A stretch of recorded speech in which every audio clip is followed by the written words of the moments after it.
How many hoops do you think you have to jump through to see a psychiatrist? In this video, I'm going to tell you what I went through to get a psychiatrist, but better yet, I'm going to tell you how you can find one much easier than I did. Coming up.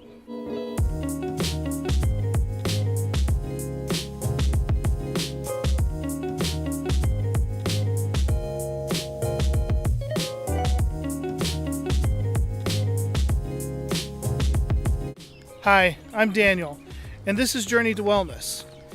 And here on this channel, I talk about ADHD in adults and try to spread awareness that it's actually a thing. If you're new to the channel, consider hitting the subscribe button and click the notification bell so you don't miss out on any of my videos. So let's figure out how I got a psychiatrist. Now, first of all, as I promised you in last video, I was going to tell you what happened when I told my therapist that I believe that I have ADHD. If you missed that video, I'm going to have it linked right up here.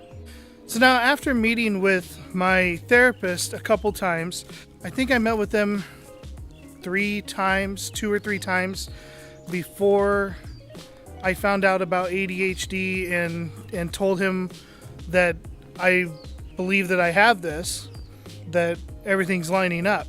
And when I did tell him, I was really surprised at his reaction. He completely dismissed it, as if I didn't know what I was talking about. And he even told me that he doesn't want me looking at information on the internet anymore. Needless to say, I didn't see him after that. But what he did tell me before he dismissed my legitimate claim of having ADHD, he told me that it would be best if I sought out a psychiatrist, a doctor, someone who can prescribe medication, because he believed that I was clinically depressed. And therapy is only going to do so much if there's a chemical imbalance in your brain. So I thank him for that, because without that advice, I don't know if I would have ever sought out a psychiatrist.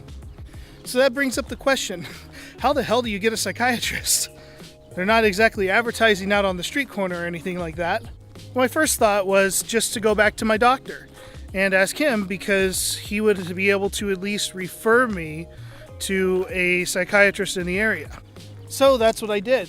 I went to my family doctor. I went back to him, and I told him that I believe that I have ADHD. I explained that I was diagnosed as a child, and all the research is telling me that once you have it as a child, if you're diagnosed as a child, you also have it as an adult. It's kind of a lifetime sentence that way. My doctor said that he wasn't very familiar with ADHD in adults. He was more familiar with it in children, but not adults, and that he couldn't do anything for me, but he said that he would refer me out to somebody who could help me. I don't know if he just got busy or what, but a couple weeks went by and I hadn't heard back from him. I tried calling his office, and long story short, I wasn't able to get a hold of my doctor again. And I kind of stopped trying. I mean, I wasn't pounding the phone every day trying to get an answer out of him. I just kind of figured once he said he was going to refer me to somebody, that's what he was going to do. So I decided to set out on my own.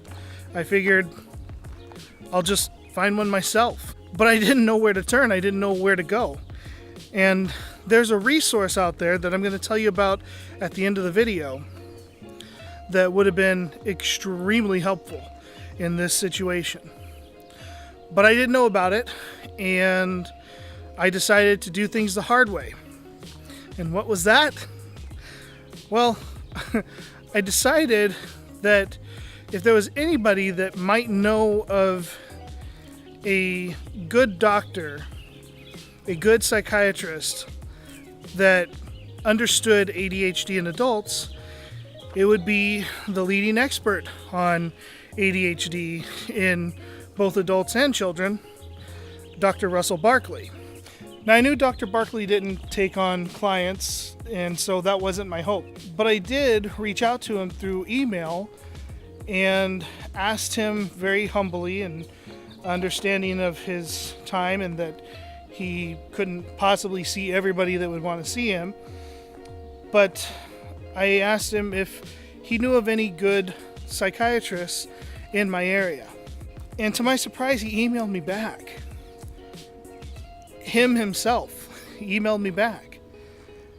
And, well, he told me that he didn't know anybody specifically, but he said to check with the UC system. And the area I was looking at was in the Bay Area near San Francisco. And it just so happens there's UCSF. And UCSF has a big network of psychiatrists.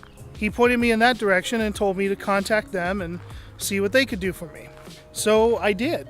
And I got a hold of UCSF. I gave them my insurance and told them that I'm looking for a psychiatrist that accepts my insurance. And they gave me a list of, I think, about 4 or 5 doctors to call. And I called them. And I got a return call from, I think, 2 of them. And one of them became my psychiatrist. The first one that called me back said that they didn't have any available space in their practice. They weren't taking on any new patients. And then the second that called me was my doctor. And she said that she heard that I was quite desperate for a doctor and that she could take me on. And she did, rather quickly. I think it was within the next week that I had an appointment with her. I'm going to tell you how that went in another story. But the one thing that would have been very helpful, the thing that I wish that I had known about, is a website called Psychology Today. PsychologyToday.com. And that website is a nationwide directory of psychiatrists, psychologists, life coaches, just an incredible resource. And you can actually filter your results through your insurance, age, gender, sexual preference,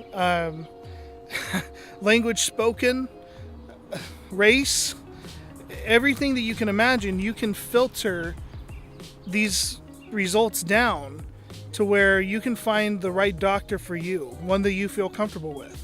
Now, I wound up using this resource to find my second therapist, who was much better, by the way, and the one that I'm currently seeing. I'll tell you about him in another video. And if you like this video, give it that thumbs up and remember to subscribe for more. Until next time, take care of yourselves and be well.